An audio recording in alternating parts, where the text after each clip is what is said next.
Welcome to Dark Horizon Creations. I'm Mike. This time we're taking a look at the Dark Knight Trilogy Batman action figure by McFarlane Toys. Now, if you hadn't already, please follow, like, and subscribe to my social media accounts on Facebook, Instagram, and YouTube. Don't forget to hit that bell icon so you get a notification of when I post new content.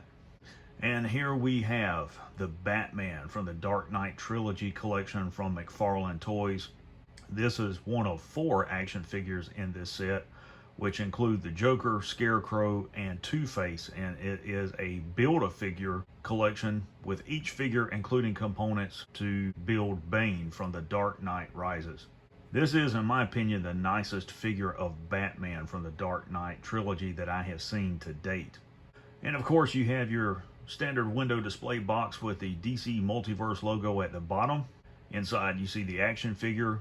It does include 3 batarangs, the grapnel launcher, 2 of the components for the Bane action figure, as well as the collector card in the back and the display base. On the back of the packaging, it details the Build-A-Figure series for Bane, shows the separate components. Then at the bottom you have images of the 4 collector cards in this series.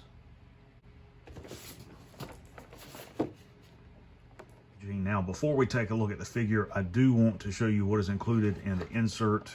There is the collector's card as well as the display base. And here we have the Dark Knight outside of the packaging.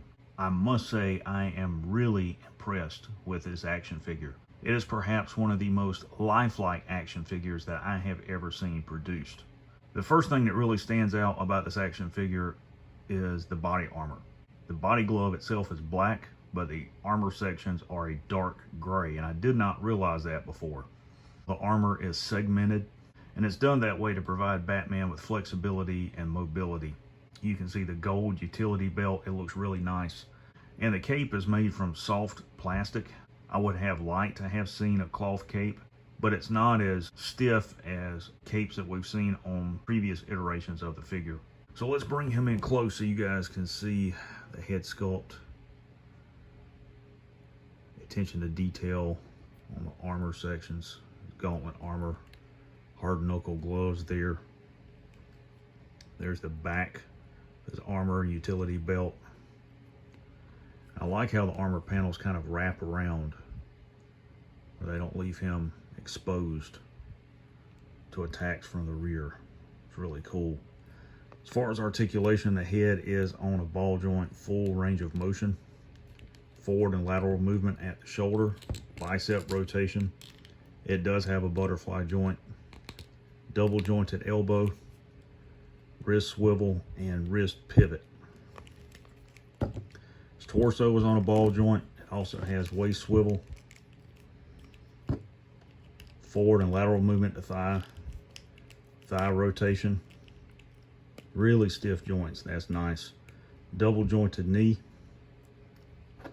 and the foot is on a ball joint, so it will pivot and roll, and it has toe pivot as well. Now, as far as accessories, he does include 2. He does include his grapnel launcher, which you can see here. Nice molded detail all the way around. And he also includes 3 of the batarangs. These are really cool. Overall, this is one of the nicest action figures that I have ever owned in my collection. As much as I like the Ben Affleck Batman figure from the Flash movie, I have to say this one is much nicer. If you're a collector or a fan, it's definitely worth picking up and adding to your collection. The value on this figure is going to exponentially increase over time, as they do with most of the McFarlane figures. This figure is highly sought after, extremely hard to find in the wild. The day that I purchased this figure, it was unavailable online with any of the major retailers.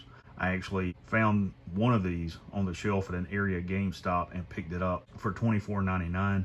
So there you have the Dark Knight Trilogy Batman action figure by McFarlane Toys.